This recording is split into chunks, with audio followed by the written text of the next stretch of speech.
Pernahkah kalian dibingungkan dengan pertanyaan yang tidak terduga, lalu menemukan jawaban yang malah bikin orang bingung lagi?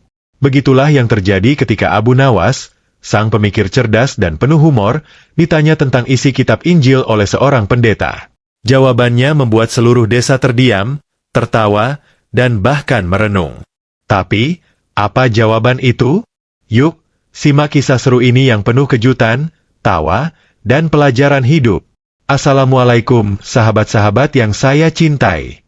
Semoga kalian selalu diberi kesehatan, kemudahan rezeki, dan kebahagiaan dalam setiap langkah hidup. Jangan lupa untuk like, subscribe, komen, dan share cerita ini, supaya lebih banyak orang yang terinspirasi dan bisa tertawa bersama Abu Nawas. Mari kita simak bersama kisah penuh kejutan ini. Di sebuah desa yang terletak jauh dari keramaian kota, ada seorang pria yang selalu membuat semua orang tertawa tanpa henti. Dia adalah Abu Nawas, seorang lelaki dengan sorban putih dan jubah lusuh yang seringkali dianggap tidak serius. Namun, siapa sangka di balik tampilan sederhana dan penuh candanya itu, dia menyimpan kebijaksanaan yang luar biasa. Suatu hari, pendeta desa yang baru saja kembali dari kota besar mengumumkan di tengah pasar dengan suara keras, "Saudara-saudara sekalian, siapa yang bisa menjawab pertanyaanku tentang kitab Injil? Apa isi dari kitab itu?" Semua warga yang ada di pasar saling pandang-pandangan. Mereka tidak tahu harus berkata apa. Siapa yang berani menantang seorang pendeta yang berilmu tinggi? Pendeta itu semakin bersemangat. Ini adalah pertanyaan besar. Jangan malu jika kalian tidak tahu jawabannya, karena ini adalah pertanyaan yang hanya bisa dijawab oleh orang-orang yang benar-benar paham. Warga desa mulai merasa cemas. Mereka tahu pendeta itu sangat ahli dalam kitab Injil dan tidak ada yang ingin tampak bodoh di depan banyak orang. Tiba-tiba, terdengar suara yang familiar, suara yang tidak bisa diabaikan. "Saya bisa jawab?" seru Abu Nawas dengan suara lantang, bahkan sedikit menyindir. Semua orang langsung menoleh. Mereka tahu Abu Nawas pasti punya cara untuk membuat semua orang tertawa. Pendeta menatap Abu Nawas dengan wajah serius. "Oh, kamu ingin menjawab, Abu Nawas?" tanyanya sambil mengangkat alis, merasa bahwa ini akan menjadi kesempatan untuk menunjukkan superioritasnya. Abu Nawas berjalan dengan langkah santai, menatap pendeta yang terlihat sangat percaya diri. "Tentu saja saya ingin menjawab, pendeta," kata Abu Nawas sambil tersenyum lebar, membuat semua orang di sekitar pasar ikut tertawa. "Baiklah, kalau begitu," kata pendeta, masih merasa superior, "apa yang kamu tahu tentang kitab Injil?" Semua mata tertuju pada Abu Nawas yang berdiri dengan penuh percaya diri di depan pendeta yang terkenal sangat berilmu itu. Abu Nawas berdiri diam sejenak, lalu dengan ekspresi serius dia berkata, "Isi kitab Injil itu sangat sederhana." Warga yang mendengarnya langsung terdiam. "Sederhana?" tanya pendeta, sambil tertawa kecil, merasa bahwa jawaban itu pasti akan membingungkan semua orang. Bagaimana mungkin kitab Injil yang sangat mendalam itu bisa disebut sederhana? Abu Nawas menatap pendeta dengan tajam. "Ya, pendeta, sangat sederhana. Itu mengajarkan tentang kasih," jawab Abu Nawas dengan percaya diri. Semua orang mulai saling berbisik, tak menyangka bahwa jawabannya akan sesederhana itu. Pendeta langsung terbelalak. "Kasih? Apa kamu serius? Kitab Injil itu penuh dengan hukum-hukum yang harus dipatuhi. Apa kamu tidak melihat kompleksitasnya?" Abu Nawas mengangkat bahu dan tersenyum lebar. "Kasih, pendeta. Kasih itu kunci dari segala ajaran. Kalau kamu tidak bisa mengasihi, semua hukum yang kamu ajarkan akan terasa berat." "Itu saja," jawab Abu Nawas sambil menunjuk ke arah pasar yang ramai. "Lihatlah. Semua orang di sini bisa memahami kasih dengan mudah, bukan?" Abu Nawas pun melirik warga desa yang sedang tertawa mendengar penjelasannya. Pendeta, yang mulai merasa terpojok dan tersinggung, mencoba untuk mempertahankan wibawanya. Tapi, Abu Nawas, tidak semua orang bisa begitu saja mengerti kasih. Itu tidak sesederhana itu. Abu Nawas tertawa terbahak-bahak. "Pendeta, kalau kita terus mencari jawaban yang rumit dan terjebak dalam teori, kita akan lupa bahwa yang terpenting adalah bagaimana kita bisa mengasihi dengan tulus. Kamu bisa berdebat sepanjang hidup tentang aturan-aturan dalam kitab, tapi kalau kamu tidak bisa mengasihi orang di sekitarmu, itu percuma. Warga desa yang mendengarkan mulai tertawa terpingkal-pingkal. Mereka tidak bisa menahan tawa melihat pendeta yang biasanya begitu sombong, kini kesulitan menjawab dengan cara yang sederhana. Jadi, lanjut Abu Nawas dengan santai, kitab Injil itu isinya kasih, dan itu adalah hal yang paling sederhana dan paling kuat. Semua orang terdiam, merenung sejenak, kemudian kembali tertawa terbahak-bahak. Pendeta, yang tak bisa menyembunyikan rasa malu dan bingungnya, kini mulai meremas-remas pakaiannya. Abu Nawas, kamu sudah salah paham. Kitab Injil itu sangat kompleks. Ada hukum-hukum yang harus dijalani. Ada kisah yang perlu dipahami dengan mendalam. Serunya, meskipun suaranya mulai goyah. Abu Nawas hanya tertawa terbahak-bahak. Kompleks? Lihat saja ini, seru Abu Nawas sambil menunjuk ke arah para pedagang sayur di pasar. Mereka semua tahu kasih. Mereka jualan sayur dengan senyum, dengan hati yang ikhlas. Itu lebih dalam daripada semua teori yang kamu ajarkan. Semua orang tertawa keras. Pendeta menatap Abu Nawas, berusaha mencari alasan lain untuk membungkamnya. Tapi kan ada banyak sekali aturan, pengorbanan, dan doa dalam kitab Injil. Itu tidak bisa disederhanakan begitu saja, ujar pendeta, masih coba berdebat. Abu Nawas menggelengkan kepalanya sambil tetap tersenyum lebar. Lihat, pendeta, kamu terlalu terpaku pada aturan dan pengorbanan. Itu semua pasti ada. Tapi kalau kamu nggak bisa kasih makan hati orang, buat apa punya banyak hukum? Semua warga desa yang mendengarkan mulai tertawa terkekeh. Kasih itu kayak makanan. Pendeta, kalau kamu kasih makan hati orang, mereka akan bahagia dan nggak perlu takut aturan-aturan lagi. Pendeta, yang merasa terpojok dan seperti ingin mencair, berkata, tapi bagaimana kalau ada orang yang melanggar hukum? Abu Nawas, apa yang harus kita lakukan? Abu Nawas, dengan wajah serius namun penuh humor, menjawab, oh gampang, pendeta, kasih dia mie instan. Itu udah cukup. Semua orang di sekitar mereka tertawa terbahak-bahak, bahkan beberapa pedagang yang sedang jualan pun ikut tertawa mendengar jawaban itu. Pendeta mulai kehabisan kata-kata. Mie instan? Benar-benar itu yang kamu sarankan, Abu Nawas? Kata pendeta, matanya melotot lebar. Abu Nawas tidak bisa berhenti tertawa. Jangan salah, pendeta. Mie instan itu makanan cepat saji, begitu juga kasih. Kalau kasih itu mudah didapat, seperti mie instan. Kamu nggak perlu repot-repot nyari bahan-bahan mahal untuk kasih. Cukup hati yang tulus, itu sudah cukup. Semua warga desa yang mendengar itu mulai tertawa terguling-guling. Beberapa bahkan terjatuh karena terlalu ngakak. Kasih itu bukan soal berapa banyak yang kamu beri, tapi soal seberapa tulus kamu memberikannya. Nggak perlu pakai bahan-bahan langka, cukup dengan keikhlasan. Tambah Abu Nawas sambil melirik ke pendeta yang sudah mulai tak mampu lagi membalas. Pendeta yang biasanya penuh wibawa kini hanya bisa termenung, menatap Abu Nawas dengan pandangan kosong. Aku kira kasih itu harus sesuatu yang sangat sulit dipahami, tapi ternyata kamu benar, Abu Nawas. Ternyata kasih itu sederhana. Semua orang di pasar mendengar itu dan mulai berbicara. Iya, pendeta, kasih itu sederhana. Kita nggak perlu belajar keras-keras. Abu Nawas sambil tertawa geli berkata, tapi jangan lupa, pendeta, kasih itu harus terus dipupuk. Kalau nggak, seperti tanaman yang nggak disiram, nanti layu juga. Pendeta menatap Abu Nawas yang masih tertawa. Tiba-tiba, Abu Nawas menggiring pembicaraan dengan nada yang lebih serius.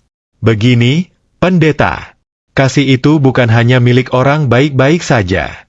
Orang jahat pun bisa merasakan kasih, kalau kita memberi mereka kesempatan. Kasih itu bisa datang dari mana saja, dan siapa saja. Pendeta yang tadinya sombong dan penuh teori-teori agama, mulai merasakan perubahan besar dalam dirinya. Aku baru sadar, Abu Nawas, semua yang kamu katakan memang benar. Aku terjebak dalam pandangan sempit tentang agama dan hukum. Semua warga desa terdiam mendengarnya. Pendeta yang biasanya tidak pernah mengungkapkan kelemahan, kini berkata dengan penuh kesadaran, "Tapi bagaimana dengan pengorbanan, Abu Nawas? Apa kasih itu tidak melibatkan pengorbanan?" Abu Nawas, dengan santai, menjawab, "Pengorbanan itu bagian dari kasih, pendeta. Tapi ingat, pengorbanan itu jangan sampai membuat kita sakit hati. Kalau hati kita sudah sakit, itu bukan kasih, itu cuma penderitaan." Semua orang tertawa terbahak-bahak lagi.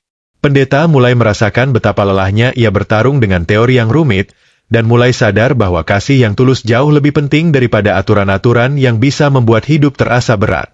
Pendeta yang sudah mulai merasa kehilangan arah, memutuskan untuk bertanya lagi, berharap menemukan celah dalam penjelasan Abu Nawas.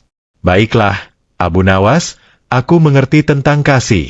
Tapi bagaimana dengan perintah yang ada dalam kitab Injil? Apa kita hanya bisa mengandalkan kasih tanpa peduli pada perintah-perintah itu?" Tanyanya dengan suara yang mulai ragu. Abu Nawas memandang pendeta dengan tatapan yang penuh dengan kecerdikan.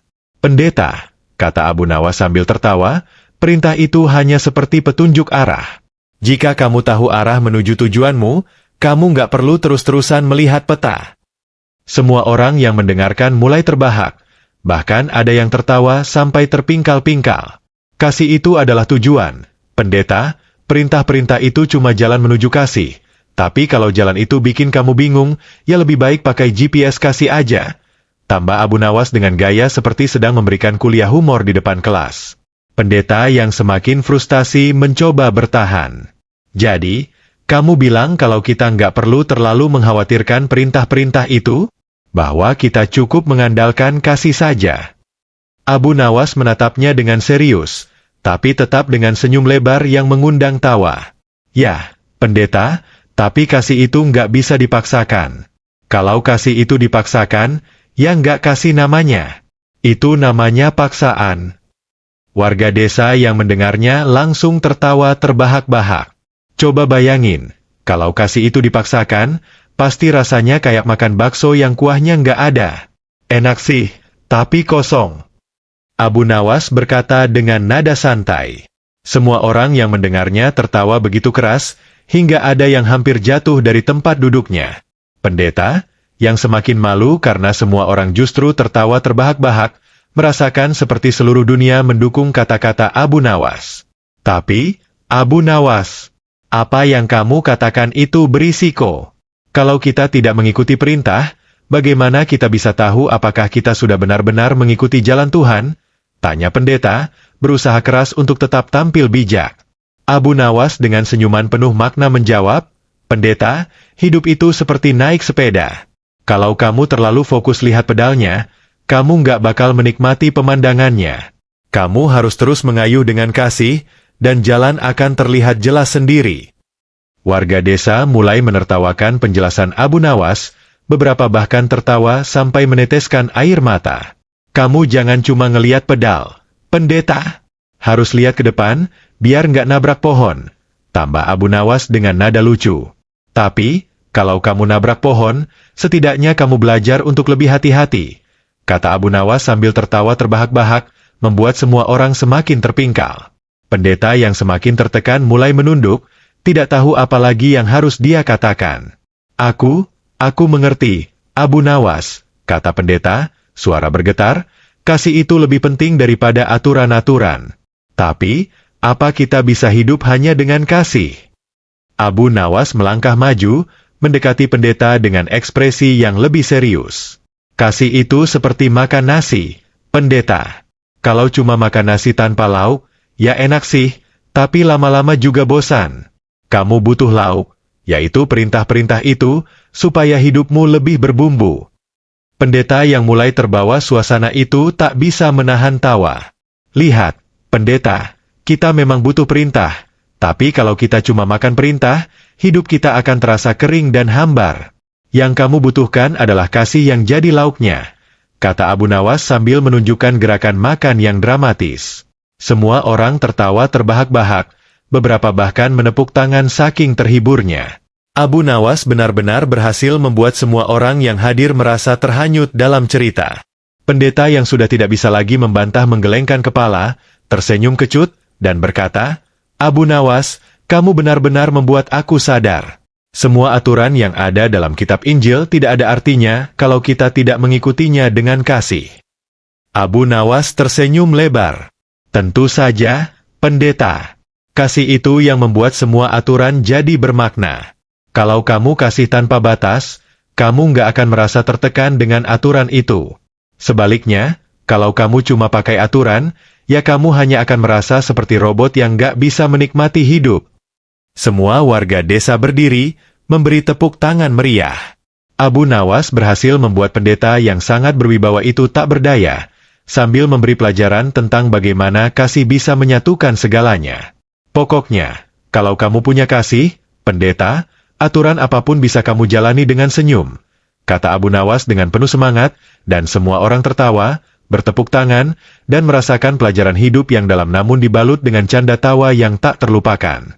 Pendeta yang sudah kehilangan semua argumennya, kini memandang Abu Nawas dengan tatapan bingung. "Baiklah, Abu Nawas.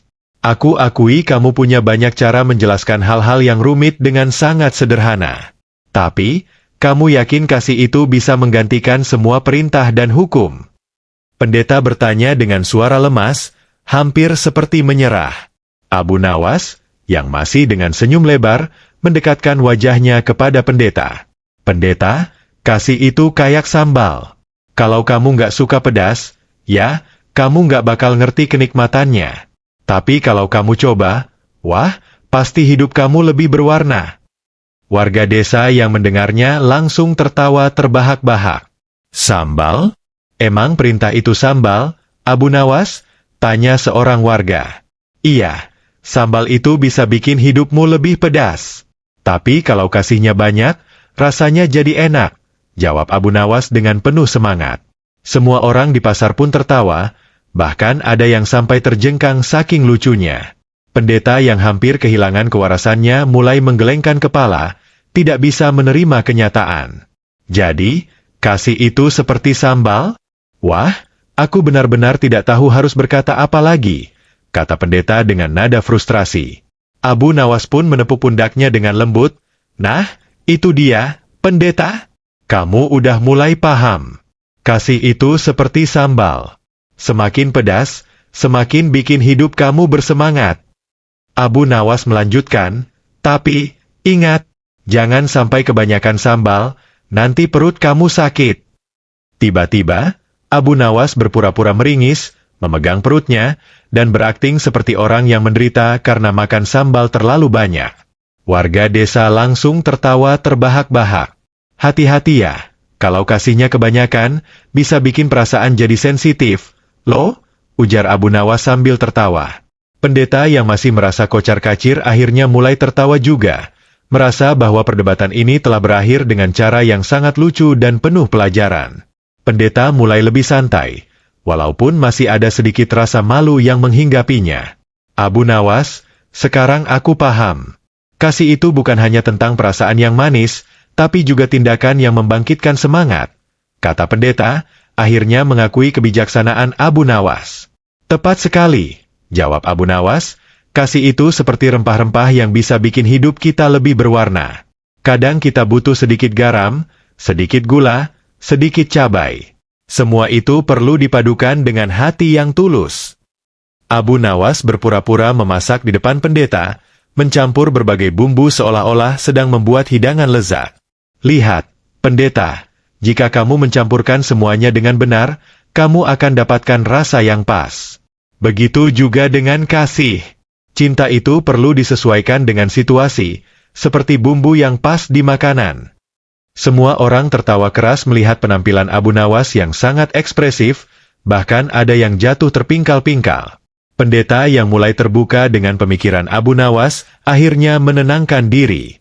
"Tapi, Abu Nawas, apakah kasih bisa benar-benar mengubah hidup kita? Apa kita bisa mengandalkannya untuk menghadapi semua masalah hidup?" tanya pendeta, dengan suara yang lebih serius namun masih penuh rasa penasaran. Abu Nawas tersenyum bijak. "Pendeta, kasih itu seperti minyak wangi. Kalau kamu punya minyak wangi yang baik, orang-orang akan ikut menikmati wanginya, meskipun kamu sendiri nggak tahu. Begitu juga dengan kasih. Kasih itu mengalir, memberi dampak ke sekitar kita tanpa kita harus menunjukkan seberapa besar kita memberikannya. Warga desa pun mulai mengangguk-angguk, seolah mereka juga mulai merenung. Lihat, pendeta, kasih itu bukan cuma soal perasaan pribadi. Itu adalah kekuatan yang bisa menenangkan hati yang gelisah dan mengubah dunia sekitar, kata Abu Nawas sambil berdiri tegak, seolah-olah dia sedang memberi pidato motivasi. Pendeta yang sebelumnya ragu, kini merasa seolah semua keraguan mulai terjawab dengan cara yang lucu dan sederhana. Pendeta yang sudah tidak tahu harus berkata apa, akhirnya menepuk tangan Abu Nawas dengan tulus. Aku benar-benar harus belajar banyak dari kamu, Abu Nawas.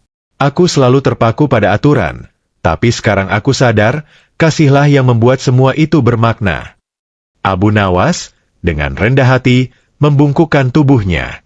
Oh, tidak perlu sungkan, pendeta. Kalau kita bisa mengasihi, semua aturan itu akan menjadi lebih mudah untuk dijalani. Kasih itu bukan hanya tentang memberi, tapi juga tentang memahami dan menerima. Warga desa yang mendengarnya mulai bertepuk tangan. Pendeta, yang merasa terhanyut dalam cerita ini, akhirnya tertawa terbahak-bahak. Kamu benar, Abu Nawas. Aku merasa seperti telah makan sambal terlalu banyak dan perutku terasa enak sekali sekarang. Semua orang tertawa terpingkal-pingkal, karena pernyataan pendeta itu sangat lucu. Sejak saat itu, pendeta itu tidak hanya menjadi lebih rendah hati, tapi juga lebih memahami bahwa kasih adalah kunci dari segala hal, bahkan dalam menjalani hidup yang penuh aturan. Pendeta, yang sekarang benar-benar merasa dirinya terhanyut dalam obrolan ini, mencoba untuk mengalihkan topik. Baiklah, Abu Nawas, aku paham soal kasih. Tapi bagaimana dengan orang-orang yang sulit menerima kasih? Ada orang yang keras hati, yang tidak bisa diajak berbaik-baik. Bagaimana menurutmu? Tanyanya, mencoba menantang dengan sedikit rasa penasaran. Abu Nawas menggaruk kepalanya, berpikir sejenak, lalu tiba-tiba melirik ke arah pendeta dengan ekspresi serius. Pendeta, kasih itu seperti sirup. Kalau kamu tuang sedikit di air, akan sulit banget buat kelihatan. Tapi kalau kamu tuang banyak, pasti semuanya jadi manis. Semua orang di sekitar mulai tertawa mendengar analogi sirup dari Abu Nawas. Jadi, kalau ada orang yang sulit terima kasih, coba tuangkan kasih sebanyak-banyaknya. Mungkin gak langsung manis, tapi lama-lama pasti tercium juga wanginya. Tambah Abu Nawas sambil pura-pura menuangkan sirup ke dalam ember besar, membuat semua orang tertawa terbahak-bahak. Pendeta yang mulai menyadari kekuatan humor dan kebijaksanaan Abu Nawas, kini merasa lebih terbuka. Aku benar-benar terkesan, Abu Nawas. Kamu bisa mengubah semua yang tampaknya rumit menjadi begitu sederhana. Tapi, apa kamu yakin kasih itu cukup untuk mengubah dunia? Tanya pendeta dengan serius, meskipun senyum mulai mengembang di wajahnya. Oh, tentu saja, pendeta, jawab Abu Nawas dengan penuh semangat. Kasih itu lebih kuat dari segala teori. Kalau teori itu kayak resep masakan, kasih itu bumbu rahasianya. Coba aja masak tanpa bumbu, pasti hambar. Abu Nawas tertawa keras. Jadi, dunia ini akan jadi lebih enak kalau kasih jadi bumbu utamanya. Bahkan kalau kamu merasa hidupmu hambar, coba tambahkan sedikit kasih, pasti rasanya langsung berubah, kata Abu Nawas sambil memperteli bahan-bahan masakan yang ada di pasar. Semua orang tertawa karena bayangan Abu Nawas yang sedang memasak itu begitu lucu dan berlebihan. Pendeta mulai tertawa, merasa terlepas dari segala ketegangan yang selama ini dia rasakan. Kamu benar, Abu Nawas. Dunia ini memang butuh bumbu kasih. Tapi bagaimana dengan orang yang sudah pernah disakiti? Apakah mereka masih bisa memberi kasih? Tanya pendeta dengan nada yang lebih lembut. Abu Nawas berhenti sejenak, tampak berpikir, kemudian menjawab dengan sangat serius. Pendeta, kasih itu bukan soal siapa yang memberi atau menerima. Kasih itu kayak air yang mengalir, tak kenal siapa yang di hadapannya. Air bisa mengalir kemana saja, bahkan ke batu keras sekalipun. Tapi lama-lama, batu itu akan terkikis. Semua orang terdiam sejenak, merenung. Jadi, kalau ada orang yang merasa disakiti, jangan berhenti memberi kasih. Teruslah memberi, karena kasih itu bisa membuat hati yang keras seperti batu jadi lembut, kata Abu Nawas dengan keyakinan. Warga desa yang mendengarnya merasa begitu tersentuh. Bahkan pendeta yang biasanya keras pun ikut menunduk, merenung. Pendeta yang kini terlihat lebih ringan dan penuh rasa syukur berkata, Abu Nawas, kamu memang luar biasa. Aku belajar banyak tentang kasih hari ini. Tapi ada satu lagi pertanyaanku, apakah kasih itu selalu mudah, atau kadang-kadang kita harus berjuang untuk mengasihi? Abu Nawas tertawa kecil. Pendeta, kasih itu bukan soal mudah atau sulit. Kasih itu kayak kamu ngerakit puzzle. Kadang bagian-bagian itu nggak pas, kadang kamu harus balik lagi. Tapi kalau kamu terus sabar, akhirnya semua akan terpasang dengan indah. Pendeta mulai tertawa, akhirnya menyadari bahwa jawabannya selalu ada dalam kesederhanaan. Jadi, kasih itu harus dipasangkan dengan sabar, seperti puzzle? Tanya pendeta, masih dengan tawa. Tepat sekali, pendeta. Dan yang penting, jangan pernah menyerah. Kalau kamu terus berusaha, hasilnya pasti indah, kata Abu Nawas sambil tertawa keras.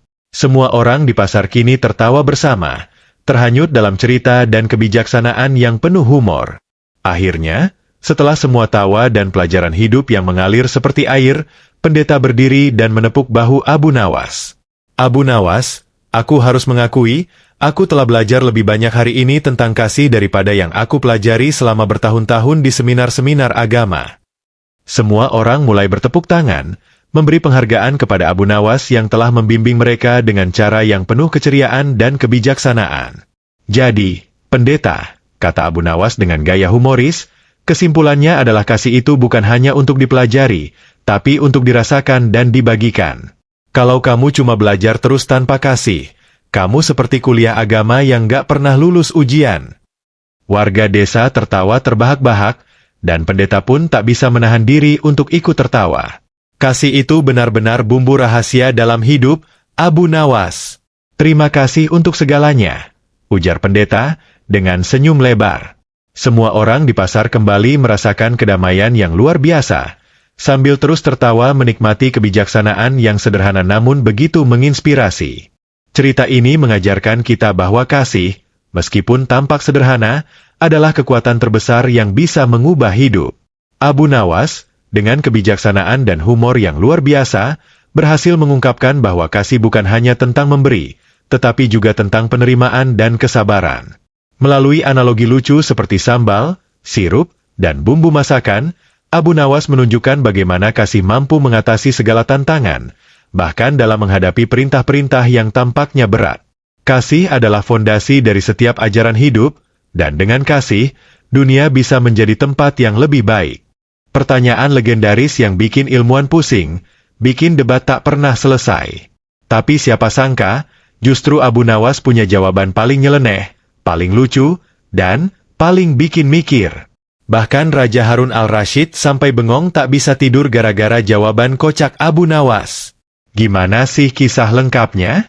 Yuk, siap-siap ketawa sampai sakit perut. Assalamualaikum warahmatullahi wabarakatuh. Sahabat semua. Semoga kita semua selalu diberikan kesehatan, kelancaran rezeki, dan kebahagiaan yang berkah dari Allah Subhanahu wa Ta'ala. Amin ya Robbal Alamin. Pagi itu, suasana istana Baghdad begitu tenang. Angin berembus lembut menyapu taman kerajaan. Burung-burung bernyanyi riang, dan matahari muncul malu-malu di ufuk timur. Namun ketenangan itu mendadak terusik. Bukan oleh perang, bukan oleh wabah, tapi oleh satu hal yang sangat konyol. Raja Harun al-Rashid mendadak berdiri dari kursi singgasananya dengan wajah seperti orang baru tahu nasi bisa basi. Ia mondar-mandir di aula istana sambil bergumam sendiri. Ayam, telur, telur, ayam, mana duluan? Para pelayan istana saling melirik bingung, ada yang hampir menumpahkan teh ke pangkuan menteri, ada pula yang refleks mencari ayam di balik meja, takut tiba-tiba harus menjawab ujian mendadak raja. Bahkan si penjaga pintu sempat bertanya ke juru masak, kalau kita sarapan telur ceplok, berarti itu ibunya belum lahir ya? Semua jadi overthinking berjamaah. Setelah 17 kali muter-muter tanpa alas kaki, karena sandalnya nyangkut di bawah singgasana, Raja Harun tiba-tiba berhenti dan berteriak sekeras-kerasnya, panggil Abu Nawas sekarang juga. Suaranya begitu keras sampai jendela istana bergetar dan seekor ayam betulan di belakang dapur langsung pingsan mendengar namanya disebut. Para pengawal pun panik. Salah satu dari mereka bahkan nyaris memanggil tabib karena dikira sang raja kerasukan jin penasaran berbulu ayam. Tapi tuanku, ini masih pagi. Abu Nawas pasti belum sikat gigi, ujar pelayan istana pelan. Gigi atau enggak gigi? Bawa dia kemari sekarang. Raja ngotot. Dan begitulah, seorang pengawal ditugaskan mendatangi rumah Abu Nawas sambil membawa surat resmi kerajaan dan sepiring nasi uduk agar Abu Nawas mau bangun tanpa ngambek.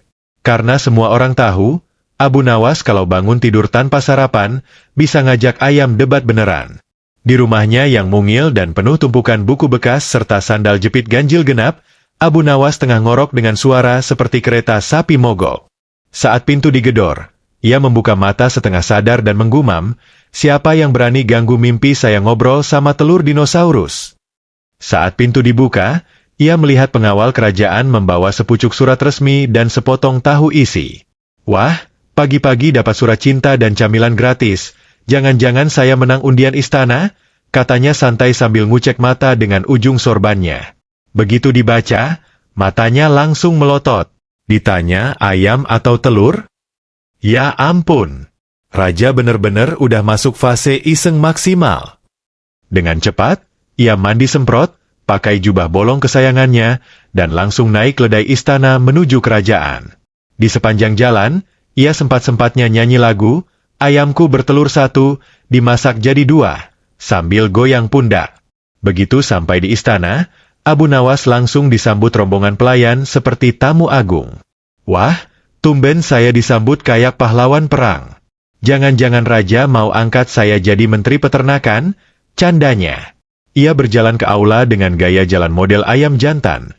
Dada dibusungkan, leher digoyang-goyang, dan kaki sengaja dilangkahkan seperti sedang mau bertelur.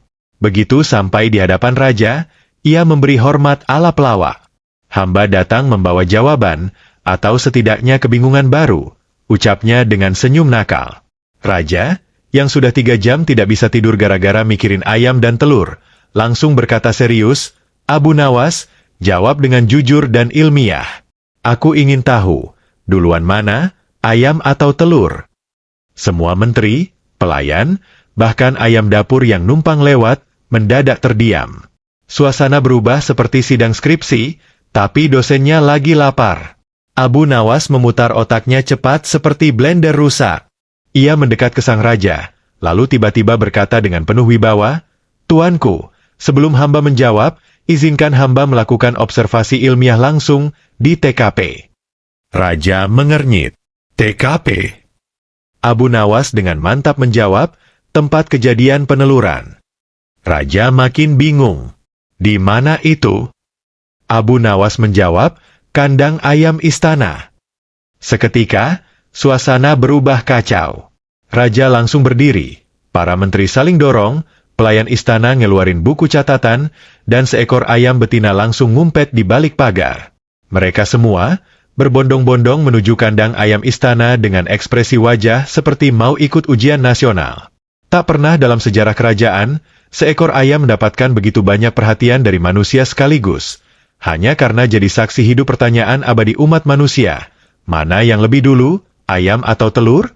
Begitu rombongan sampai di kandang ayam kerajaan, suasananya seperti konser K-pop. Puluhan ayam mendadak jadi artis dadakan. Ada yang mendadak pingsan pura-pura karena grogi dilihat banyak manusia, ada juga yang langsung bertelur karena stres. Abu Nawas berdiri di tengah kandang seperti dosen senior yang siap menguji skripsi ayam-ayamnya. Ia membawa papan tulis kecil bertuliskan, judul hari ini, ayam versus telur, siapa yang lebih tua? Para menteri dan pejabat duduk bersila di depan kandang, lengkap dengan catatan dan pena. Raja duduk di singgasana darurat dari jerami, wajahnya tegang seperti akan menghadapi debat calon menantu. Bahkan kepala juru masak pun ikut hadir, berharap jawaban Abu Nawas bisa menjadi inspirasi menu sarapan kerajaan. Yang tidak kalah lucu, ada satu ayam jantan yang terus berkokok keras seperti mau ikut menyampaikan pendapat ilmiah, padahal suara kokoknya fals banget, kayak ayam habis mimpi buruk. Dengan gaya dramatis dan penuh karisma, Padahal jubahnya robek di bawah ketiak, Abu Nawas mulai membuka presentasinya. Tuanku, hadirin sekalian, mari kita gunakan pendekatan ilmiah. Pertama, mari kita amati makhluk berbulu ini, ujarnya sambil menunjuk seekor ayam kampung yang sedang melamun. Ini adalah ayam. Punya paruh, punya sayap, dan kadang punya mantan. Semua langsung tertawa. Tapi, apakah ia yang datang lebih dulu? Atau justru telur, makhluk bulat tanpa emosi tapi penuh potensi? Lanjutnya dengan nada layaknya penyair patah hati. Telur, walau kecil dan diam, di dalamnya menyimpan kehidupan. Seperti gebetan yang cuma kasih harapan palsu, tapi bikin deg-degan. Tawa pun pecah lagi. Bahkan ayam-ayam pun seperti ikut ngakak. Setidaknya begitu menurut Abu Nawas. Namun, tepat saat suasana penuh tawa, seekor ayam betina mendekat ke arah Raja Harun al-Rashid dan tiba-tiba plop, bertelur di depan kaki sang raja. Semua orang langsung terdiam. 5 detik sunyi. Lalu suara Menteri Pertanian pecah, Allahu Akbar. Keajaiban. Raja melompat mundur saking kagetnya, nyaris terpleset karena menginjak kulit pisang bekas bekal pelayan istana. Abu Nawas menatap telur itu serius, seperti ilmuwan menemukan benda asing dari planet lain. Ia jongkok, mengamati dengan kening berkerut. Tuanku, ini adalah bukti kuat bahwa telur memang misteri. Semua langsung kaget. Loh? Jadi jawabanmu apa, Abu? Tanya Raja penuh tekanan. Abu Nawas mengangkat telur itu ke udara seperti Rafiki mengangkat Simba, lalu berkata, telur ini hanya bisa hadir karena ada ayam. Tapi ayam pun lahir dari telur. Maka ini adalah cinta tak berujung. Seperti kisah mantan yang balik lagi. Tawa kembali meledak. Bahkan kuda istana yang berdiri di kejauhan ikut mengangkat satu kaki karena gak kuat nahan tawa. Tiba-tiba Abu Nawas berdiri dengan gagah, mengangkat papan tulisnya, dan menggambar diagram lingkaran dengan 2 tanda panah melingkar. Lihat ini, tuanku. Telur menciptakan ayam. Ayam menciptakan telur. Maka pertanyaan ini tak bisa dijawab pakai logika, tapi hanya bisa dijawab dengan iman. Semua langsung terdiam. Karena hanya Allah yang tahu mana yang lebih dulu. Dan hamba bukan nabi, bukan malaikat, hamba hanya rakyat biasa yang pernah gagal beternak bebek. Para menteri mulai manggut-manggut, wajah mereka seperti habis tercerahkan. Ada yang bahkan menangis. Betapa dalamnya filsafat ini, bisik Menteri Agama sambil meneteskan air mata di ujung mata kirinya. Tapi tiba-tiba Abu Nawas menambahkan, dan satu lagi, kalau tuanku ingin benar-benar tahu jawabannya, semua menegangkan leher, mendekat. Tanya saja langsung ke ayamnya. Mungkin dia ingat masa lalunya. Boom! Semua langsung roboh tertawa terguling-guling.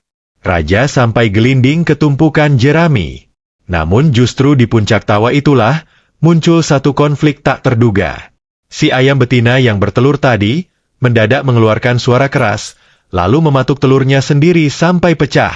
Semua berteriak, "Ya ah!" Abu Nawas berdiri terguncang.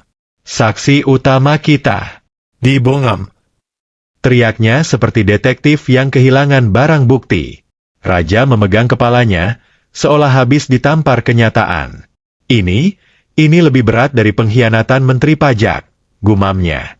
Sementara itu, ayam jantan mendekati telur yang pecah itu, dan berdiri di atasnya, seolah memberi pidato penghormatan terakhir. Abu Nawas pun maju dan berkata, "Baiklah, mari kita doakan bersama. Semoga telur ini ditempatkan di tempat terbaik, di dalam wajan yang penuh minyak panas, bersama bawang goreng dan nasi hangat." Para hadirin spontan berkata, "Amin ya Robbal Alamin." Maka sejak saat itu, kisah ayam dan telur bukan hanya jadi debat filsafat, tapi juga legenda kerajaan yang dikenang turun-temurun, dan jadi menu favorit sarapan setiap hari Jumat. Setelah insiden, pembunuhan telur secara tragis oleh induknya sendiri, suasana kandang ayam berubah menjadi seperti lokasi kriminal. Para menteri berdiri sambil memegangi dada, seolah baru saja melihat tragedi kerajaan. Raja bahkan meminta salah satu pelayan memanggil detektif ayam. "Kita perlu investigasi. Ini jelas sabotase," teriaknya. Sementara itu, Abu Nawas jongkok di depan cangkang telur pecah, dan seperti paranormal dadakan, ia menaruh tangannya di atasnya. Saya merasakan energi telur ini masih ada, dia ingin berbicara, katanya dengan nada horor. Para pelayan bergidik. Telur ini, bilang dia tidak sempat menjawab, karena belum sempat sekolah, ucap Abu Nawas penuh kesedihan. Salah satu menteri pun menangis terseduh, betapa malangnya kau wahai telur, belum sempat bersuara, sudah jadi korban sistem. Abu Nawas menghela napas dalam-dalam lalu menatap raja. Tuanku, hamba rasa, jawabannya memang harus kita cari ke tempat yang lebih sakral. Tempat apa itu, Abu Nawas? Tanya raja sambil menahan emosi, masih terbayang cangkang telur yang terkapar di tanah. Abu Nawas menjawab serius, tempat paling bijak dan tenang, yang bisa menyatukan segala pertanyaan yaitu dapur istana. Semua orang tercengang. Dapur. Abu Nawas mengangguk. Ya, tuanku. Di sana, semua konflik ayam dan telur berakhir damai, menjadi menu sarapan. Beberapa menteri langsung bertepuk tangan. Luar biasa, ini lebih dalam dari strategi perang. Raja pun mengangguk-angguk penuh hikmah. Mereka semua kemudian menuju dapur, membawa telur yang tersisa dan seekor ayam yang ditunjuk sebagai saksi. Di dapur, Abu Nawas menggelar sesi meditasi di depan kompor. Ia duduk bersila, di depan wajan, dengan sebatang serai di tangan sebagai tongkat sakti. Wahai para menteri, mari kita tenangkan pikiran. Hirup aroma bawang, dan lepaskan beban pertanyaan. Para menteri ikut bersila, ada yang sampai ketiduran karena aromanya bikin lapar. Tiba-tiba, Abu Nawas berdiri dan memegang dua benda, satu telur rebus dan satu paha ayam goreng madu. Tuanku, perhatikan baik-baik, ucapnya dengan suara penuh wibawa, layaknya seorang guru besar. Di tangan kanan saya, telur rebus. Di tangan kiri saya, ayam goreng madu. Dua-duanya enak. Dua-duanya bergizi. Tapi, mana yang lebih dulu? Ia berhenti sejenak, menatap satu persatu wajah para menteri yang sudah mulai ngiler. Saya tanya kepada kalian, jika ayam goreng ini habis, apakah bisa melahirkan telur lagi? Semua menggeleng. Tidak bisa, Abu, seru mereka. Nah, kalau telur ini dimakan, bisa tumbuh jadi ayam. Mereka berpikir keras. Bisa, tapi kalau belum direbus, jawab satu pelayan. Tepat, teriak Abu Nawas sambil menunjuknya. Jadi jawabannya adalah, tergantung niat. Kalau niat kita makan dulu, yang duluan adalah ayam.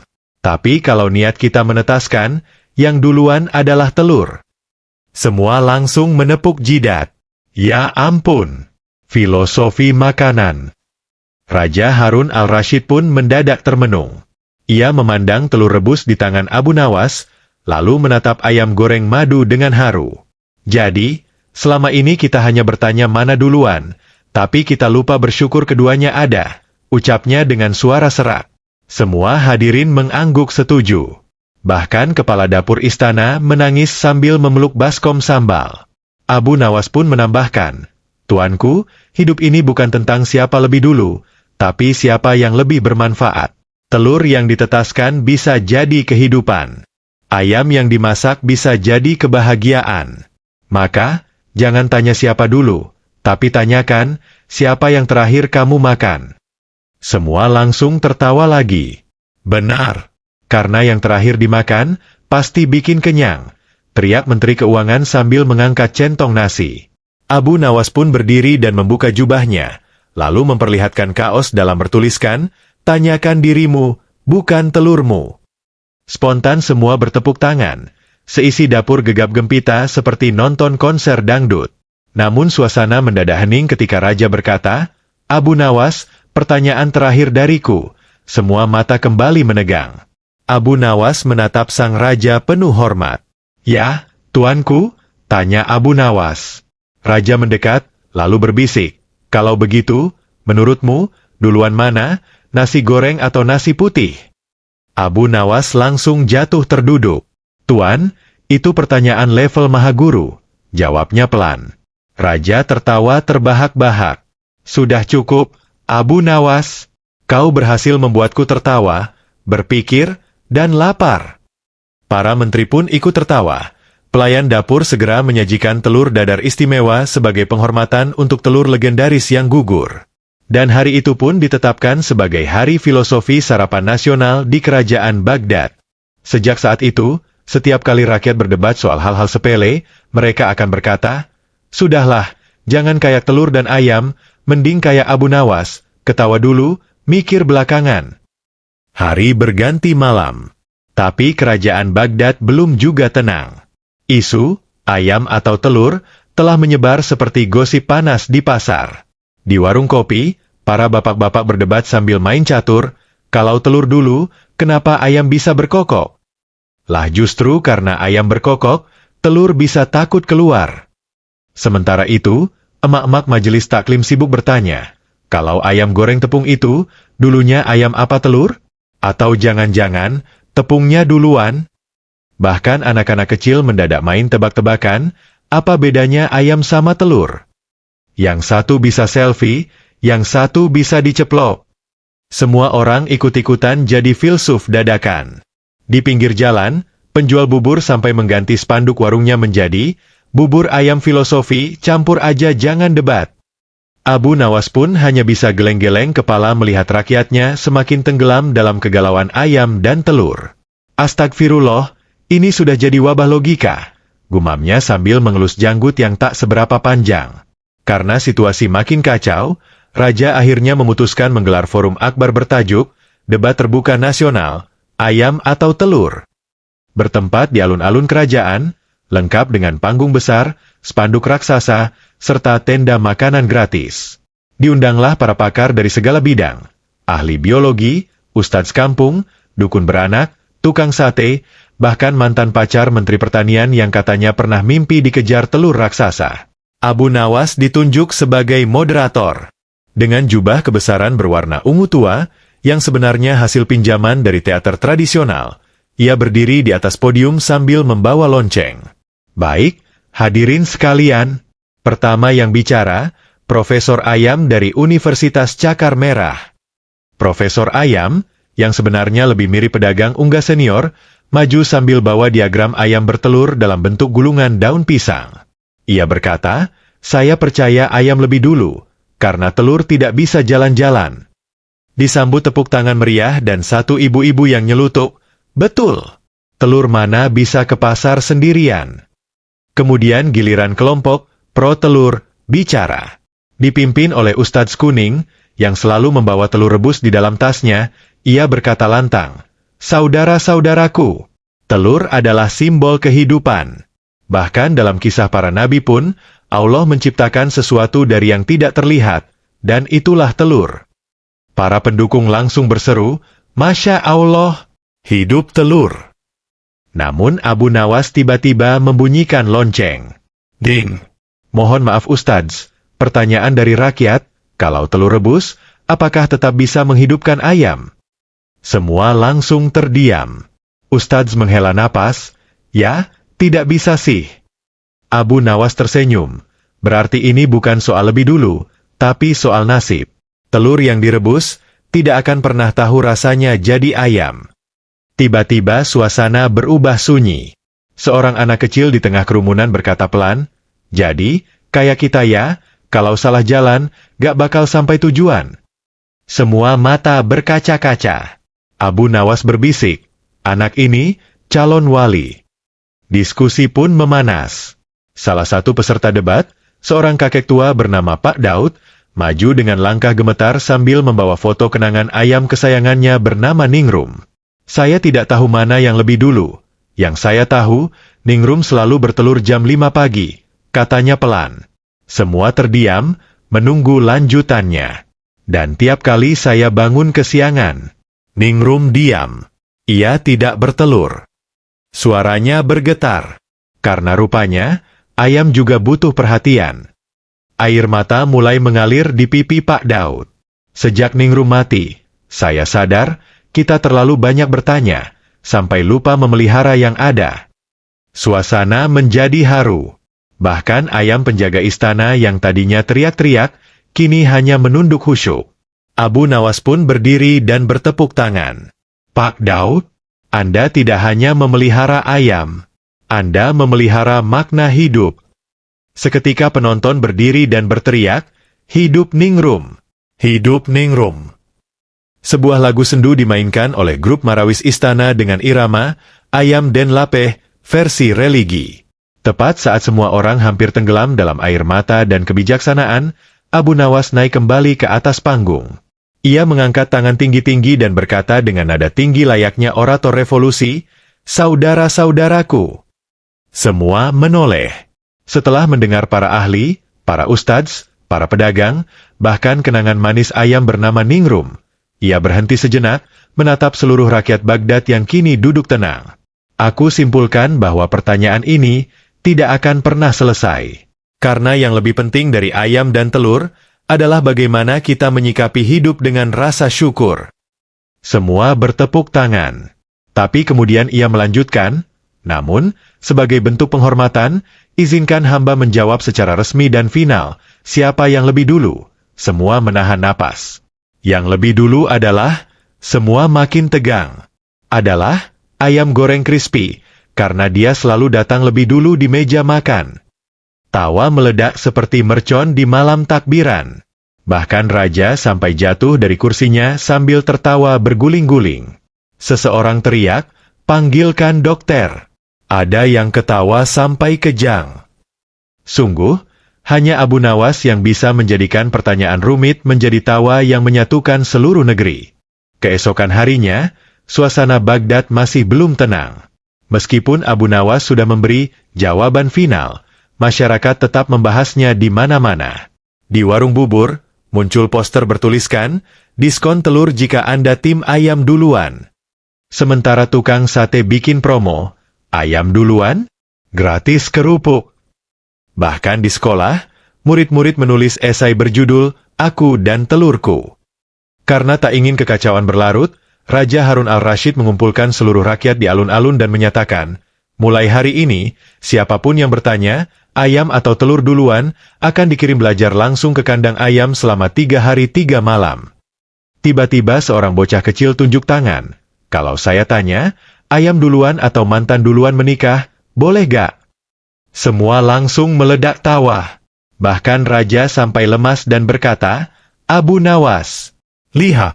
Penyakitmu menular." Menanggapi situasi yang makin absurd ini, Abu Nawas punya ide gila. Ia mengusulkan membuat monumen nasional ayam dan telur. Setengah ayam, setengah telur, berdiri berdampingan, dengan tulisan di bawahnya, "Jangan tanya lagi." Dan anehnya, Raja menyetujui. Proyek pun dimulai. Tukang batu, tukang kayu, bahkan tukang patri ikut dilibatkan. Saat monumen selesai, rakyat datang berbondong-bondong. Ada yang foto sambil gaya bertelur, ada yang ngajak ayam peliharaan untuk selfie. Di depan patung itu, Abu Nawas memberikan pidato kebanggaan, "Hari ini, kita tidak memilih siapa duluan. Tapi kita memilih untuk berhenti bertanya hal yang tidak ada ujungnya." Tiba-tiba, dari kejauhan terdengar suara, "Tapi, duluan mana Abu Nawas atau pertanyaan ini?" Semua menoleh. Ternyata, seekor burung beo. "Astagfirullah, bahkan burung pun sudah ikut debat," seru seorang nenek sambil menaburkan beras ke udara. Melihat kekacauan ini menjadi legenda nasional, Raja Harun akhirnya memutuskan untuk menjadikan hari itu sebagai hari anti pertanyaan tak penting nasional. Semua warga wajib libur dan berpikir jernih, serta tidak boleh membahas hal yang tak bisa dijawab. Tapi ya namanya rakyat Baghdad, justru jadi makin liar. Seseorang tiba-tiba buka topik baru, "Kalau gitu, mana yang duluan, bantal atau ngantuk?" Lalu ada yang nyaut, "Yang duluan itu sendok atau rasa lapar?" Abu Nawas yang duduk di dekat panggung langsung bangkit dan berkata, "Tuanku, ini harus dihentikan sekarang juga. Jika tidak, besok kita bisa punya departemen filosofi sandal jepit." Raja yang mendengar itu langsung terjungkal dari kursinya karena tawa tak terbendung. Ia bahkan berkata, "Aku nyerah. Mulai hari ini, aku tidak akan tanya apapun lagi sebelum sarapan." Dan benar saja, sejak hari itu, istana menjadi tempat paling damai dan paling aneh di muka bumi.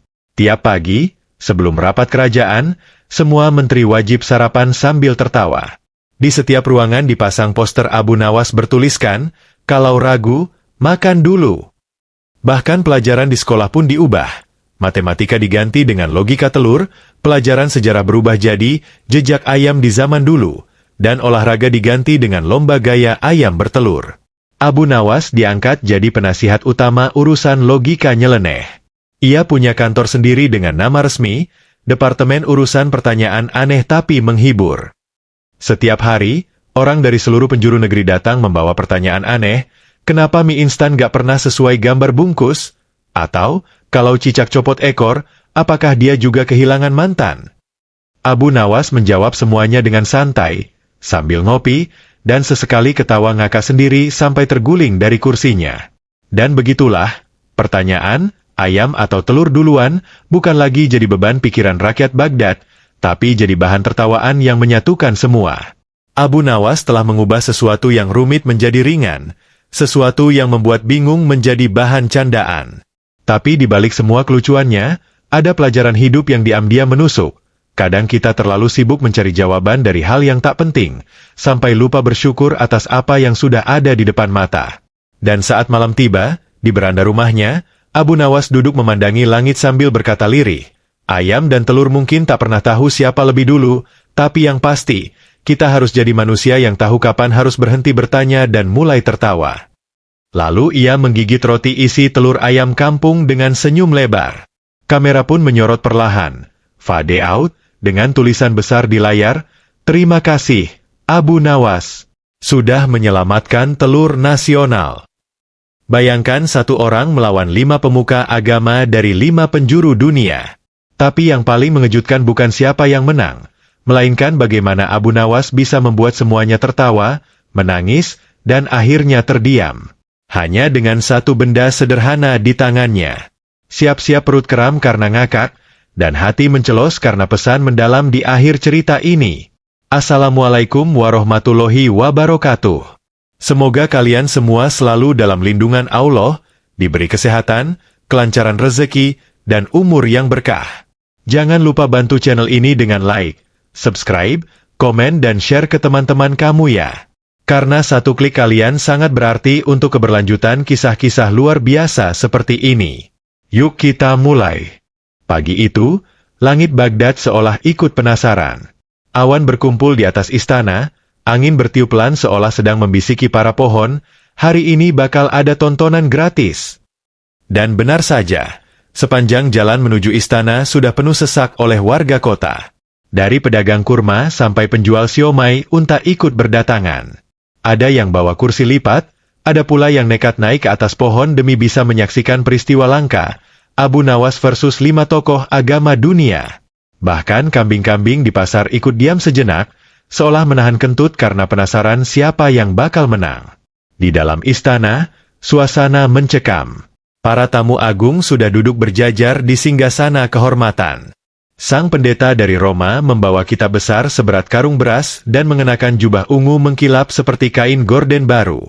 Si biksu Buddha dari Tibet tampil dengan kepala licin mengkilap, wajah kalem seperti mau tidur siang, tapi langkahnya mantap seperti baru turun dari gunung. Rahib Yahudi berjenggot lebat menenteng gulungan kitab setebal bantal hotel bintang 5. Resi Hindu dari India membawa dupa dan teratai, membuat seluruh ruangan harum seperti salon menjelang lebaran.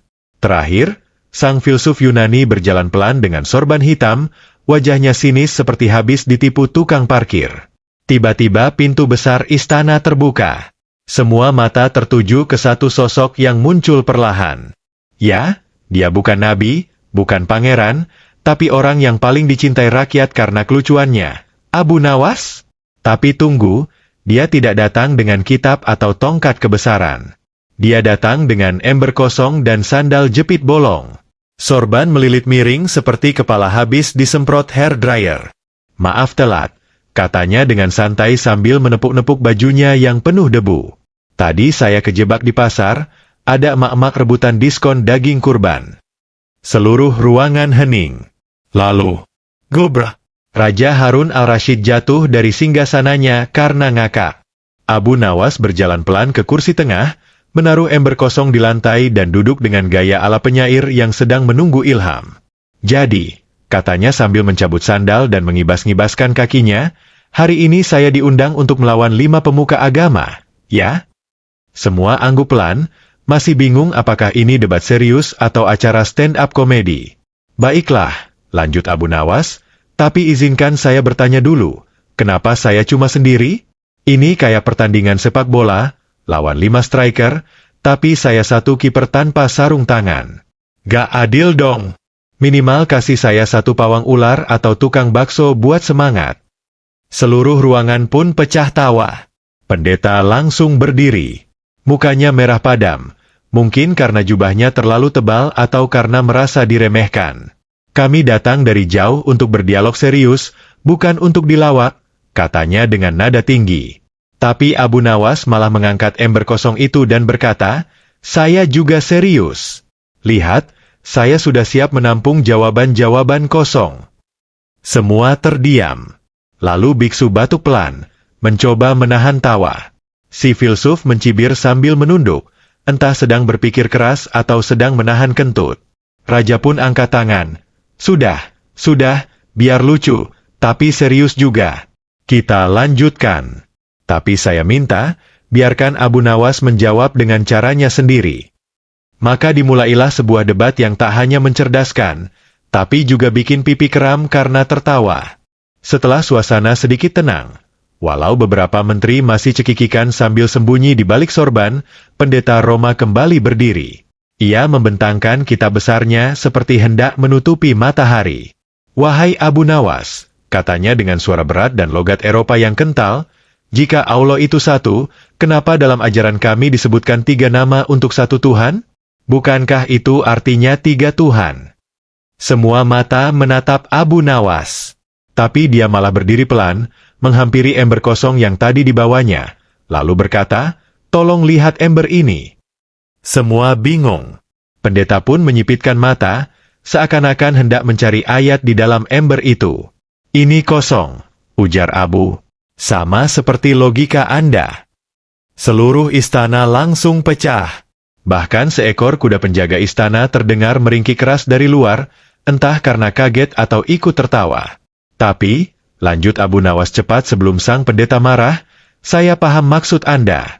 3 tapi 1. Seperti jari saya ini. Abu angkat 3 jari. Semua beda-beda, tapi tetap 1 tangan, bukan? Pendeta terdiam. Perlahan, ia duduk, pipinya merah, antara malu dan terpana. Raja menutup wajah pakai sorban, sudah tak kuat menahan tawa. Biksu Buddha dari Tibet maju. Langkahnya tenang, ekspresinya damai, tapi sorot matanya tajam. Kami percaya hidup adalah penderitaan. Maka tujuan kami adalah melepaskan semua keinginan, katanya lembut. Abu Nawas mendekat, wajahnya serius, matanya menatap lurus, lalu dengan suara pelan ia berkata, wah, kalau begitu, kamu pasti gak mau makan sate kambing ya? Biksu menggeleng, tentu saja tidak. Itu keinginan duniawi. Abu Nawas tiba-tiba memegang perutnya sambil meringis, aduh, saya juga tadinya mau nirwana, tapi pas lihat sate di luar tadi, saya malah mau nyate dulu. Semua meledak tawa. Tapi Abu belum selesai. Biksu, menurutku, bukan dunia ini yang penderitaan, tapi tagihan kontrakan tiap akhir bulan. Biksu tersenyum, terpaksa. Dan ketika Abu Nawas tiba-tiba mengeluarkan tusuk sate dari dalam sorbannya dan berkata, mau nyoba? Nirwana bisa belakangan. Seluruh istana berguncang karena gelak tawa tiada henti. Raja bahkan sempat salah minum, air zam-zam masuk ke hidungnya. Giliran rahib Yahudi berdiri, matanya tajam, jenggotnya terombang-ambing seperti rumput laut dihempas ombak. Kitab kami adalah yang tertua. Islam datang belakangan. Maka Islam hanyalah salinan dari kitab kami, katanya lantang. Abu Nawas mendekat pelan, kemudian berjongkok, menatap langsung ke wajah sang rahib. Betul, kitab kalian lebih dulu, ujarnya lembut. Tapi tahu gak, apa yang terjadi kalau rumah tua tidak pernah direnovasi? Rahib mengernyit. Apa? Tikus masuk, tembok retak, dan genteng bocor. jawab Abu sambil membuat efek suara, plok-plok-plok, seolah tetesan air hujan masuk dari atap rumah. Semua tertawa. Tapi Abu belum selesai.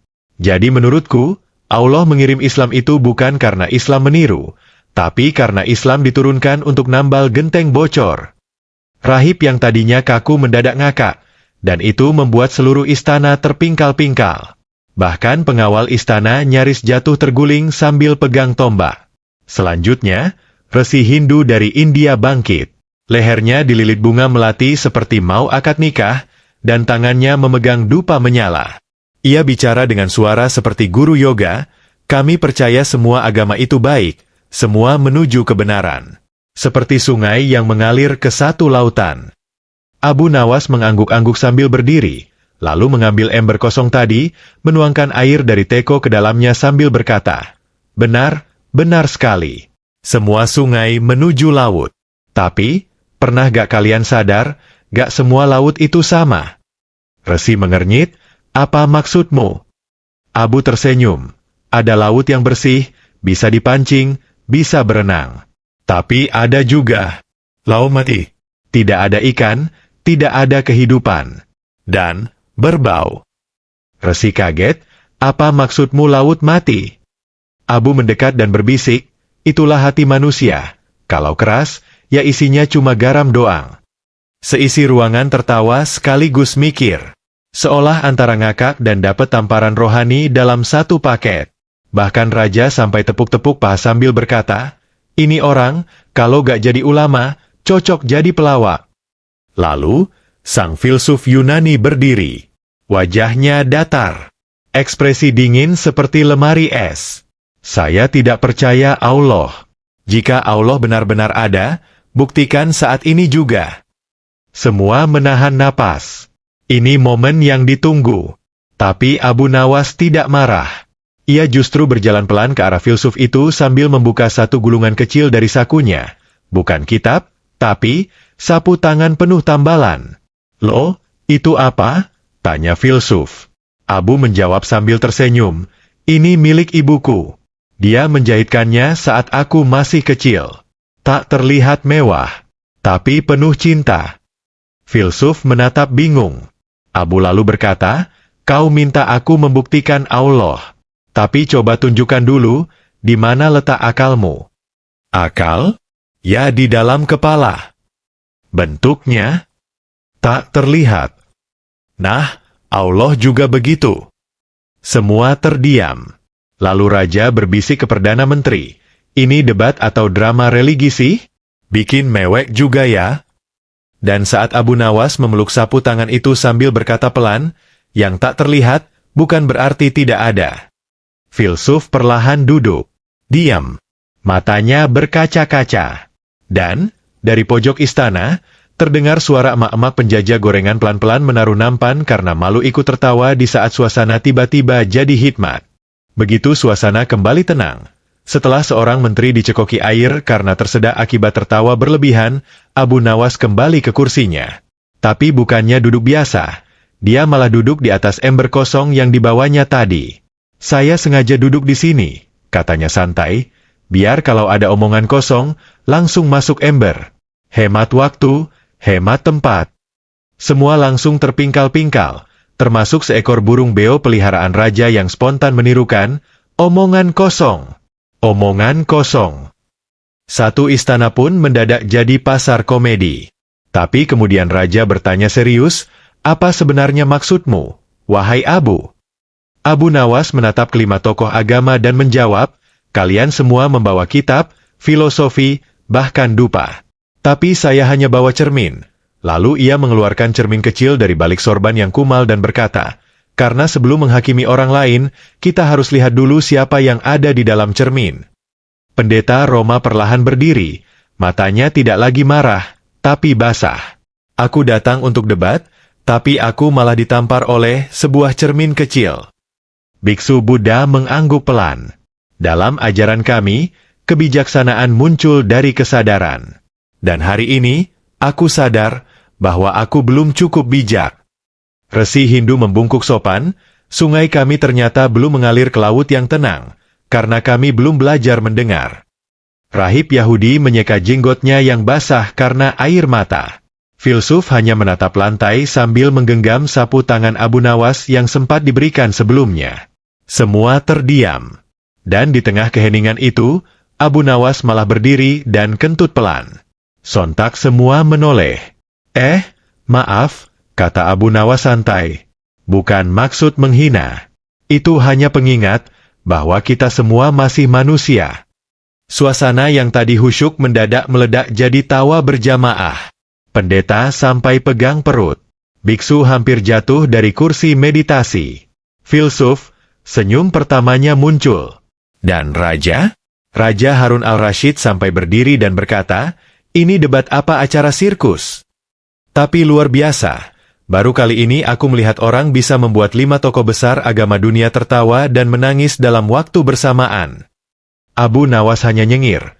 Saya sih cuma mau jemput jemuran tadi, tapi malah nyasar ke sini. Tiba-tiba, pelayan istana masuk dengan tergopoh-gopoh. Ampun, Baginda. Jemuran Abu Nawas hilang tertiup angin dan mendarat di atas kepala unta permaisuri. Semua serentak menoleh ke jendela, dan benar saja, sorban, sarung, dan baju dalaman Abu Nawas tergantung cantik di punuk unta istana. Abu langsung berdiri panik.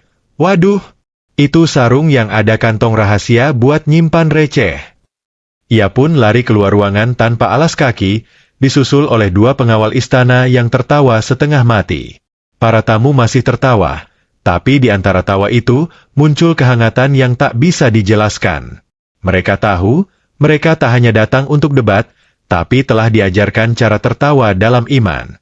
5 tokoh agama itu akhirnya duduk bersila di sekeliling ember kosong milik Abu Nawas.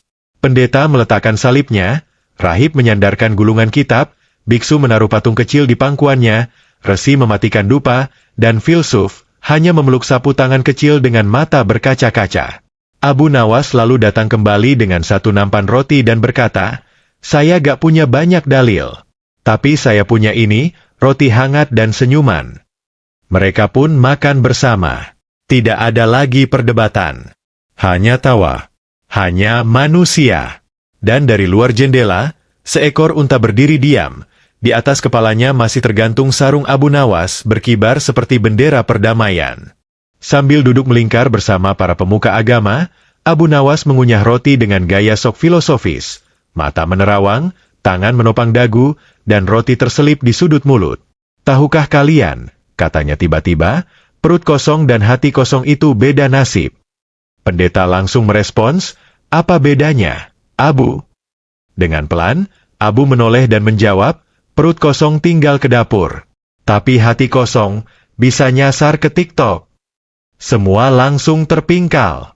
Bahkan biksu yang selama ini tenang seperti batu meditasi, kini tertawa sambil menggoyang-goyangkan bahunya.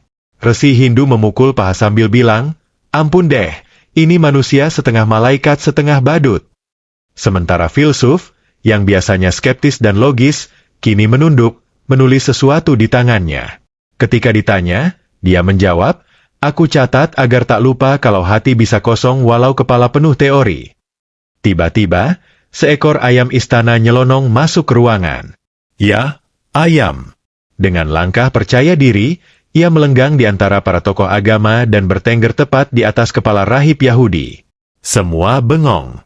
Tapi Abu Nawas bangkit dan berseru dramatis, lihat, seekor ayam telah diutus Allah untuk menyampaikan pesan. Pendeta panik, pesan apa? Abu menjawab, pesan bahwa meski berjanggut panjang dan kitab segudang, tetap saja kamu bisa dijadikan tempat bertengger oleh ayam kalau sombong. Boom! Istana pecah lagi. Biksu sampai jatuh dari bantalan. Raja memegang perut, tersungkur sambil menggumam, aku tak kuat, ini bukan debat, ini ujian ketahanan perut. Sementara sang rahib mencoba mengusir ayam itu, tapi ayam malah betah duduk dan bertelur di sana. Abu Nawas tertawa, lihat, bahkan ayam pun tahu kapan waktunya memberi, sementara banyak manusia hanya ingin diakui. Abu lalu berjalan ke tengah ruangan, menarik gulungan karpet merah istana, menggelarnya, lalu berkata, mari kita sujud. Tapi jangan pada debat. Sujud pada rasa hormat. Semua terdiam. Ia kemudian mengambil pecahan kaca dari pinggir ruangan dan membagikannya pada kelima tokoh itu. Ini bukan untuk melukai, katanya pelan, tapi untuk bercermin. Karena kadang, wajah yang sombong pun tidak akan sadar sampai dilihat dari pecahan. Filsuf Yunani, yang selama ini keras kepala, tiba-tiba mencium pecahan kaca itu, lalu meletakkannya di dada. Aku tidak butuh debat lagi. Aku butuh teladan. Mata pendeta berkaca-kaca, biksu memejamkan mata, resi meneteskan air mata, rahib memeluk ayam yang masih betah di kepalanya, dan semua saling memandang lalu tertawa bareng. Ini gila, kata resi, gila tapi menyejukkan jiwa. Raja Harun al-Rashid akhirnya berdiri. Ia mengangkat tangan dan berseru, hari ini aku telah melihat keajaiban, bukan ilmu yang menundukkan, tapi keikhlasan. Ia lalu memanggil pengawal dan berkata, siapkan panggung. Abu Nawas harus tampil tiap Jumat sore. Gantikan penceramah yang isinya cuma marah-marah. Abu tertawa, saya bukan penceramah, Baginda. Saya tukang nyindir dengan cinta. Justru itu yang langka, jawab raja. Seketika semua rakyat bertepuk tangan. Bahkan unta istana, yang masih dihiasi jemuran Abu Nawas di punuknya, mengangkat kepalanya seolah ikut setuju. Dan ayam, masih bertengger tenang sambil mengelus-elus jenggot si rahib. Entah karena nyaman, atau sudah menganggap jenggot itu sarang. Malam harinya, Abu Nawas duduk di pinggir sungai. Ia memandangi langit dan berkata pelan, ya Allah, Engkau tak pernah menyuruh kami menang debat. Engkau hanya menginginkan kami menang atas diri sendiri. Ia tersenyum kecil. Hari ini, 5 orang besar duduk di sekeliling ember kosong dan menemukan makna yang penuh. Seekor kucing datang dan duduk di pangkuannya. Abu berkata, kau tahu gak, kucing? Dunia ini terlalu serius. Orang saling serang dengan dalil. Lupa bahwa kadang, jawaban paling jitu adalah tertawa bersama. Kucing itu mengeong. Abu tersenyum. Lihat, kamu pun setuju. Dari kejauhan, terdengar suara nyanyian warga yang menirukan gaya bicara Abu Nawas. Dan malam itu, Baghdad tidak hanya tidur dengan kenyang, tapi juga dengan bahagia. Keesokan paginya, suasana Baghdad berubah drastis. Warung-warung kopi dipenuhi warga yang membahas satu topik yang sama. Si Abu Nawas, sendirian, bikin 5 tokoh agama dunia bungkam pakai ember kosong dan ayam. Bahkan pedagang sayur pun ikut-ikutan bikin dagangannya filosofis. Terong ini kayak iman, bang, lembut tapi kuat kalau dimasak dengan sabar. Tukang cukur membentuk jenggot pelanggannya jadi spiral seperti jenggot rahib Yahudi yang kemarin viral ditunggangi ayam. Yang lebih kocak lagi, emak-emak pengajian minta panitia undang Abu Nawas jadi penceramah rutin. Yang penting lucu bu, capek tiap minggu ceramah isinya, neraka, azab. Dan di tengah euforia rakyat, seekor ayam dengan pita merah muda di lehernya jalan santai keliling pasar. Ya, ayam yang sama. Kini jadi bintang. Sementara itu, di istana, Raja Harun al-Rashid menulis dekrit baru, tiap debat keagamaan wajib diawali dengan bercermin dan diakhiri dengan tertawa.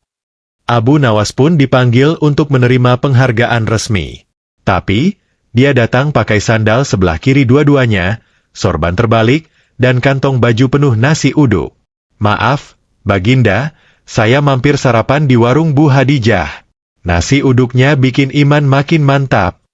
Raja menggeleng sambil tertawa. Kau memang gila, tapi jenis gila yang dibutuhkan negeri ini. Semua pejabat setuju. Bahkan Menteri Urusan Keuangan sempat berkata, coba Abu Nawas yang ngurus pajak, mungkin rakyat rela bayar sambil ngakak. Abu Nawas cuma menjawab santai, saya gak paham pajak, Pak, tapi saya tahu kalau hati manusia kena sentuh, logika bisa ikut nurut. Sore harinya, kelima tokoh agama bersiap pulang. Tapi sebelum naik kereta kerajaan, mereka mendatangi Abu Nawas di depan masjid. Wahai Abu, kata pendeta, kami datang ingin menguji kebenaran, tapi pulang dengan membawa cermin yang memperlihatkan kebodohan kami sendiri. Biksu menunduk, lalu berkata, kau bukan hanya guru, tapi juga pelawak yang membuat jiwa kami sembuh. Resi menambahkan, Engkau membuat kami tertawa sambil belajar sesuatu yang bahkan kitab kami belum ajarkan. Filsuf Yunani mencium tangan Abu Nawas, dan itu membuat seluruh rakyat yang melihat berteriak, Filsa'af, cium tang aaaan.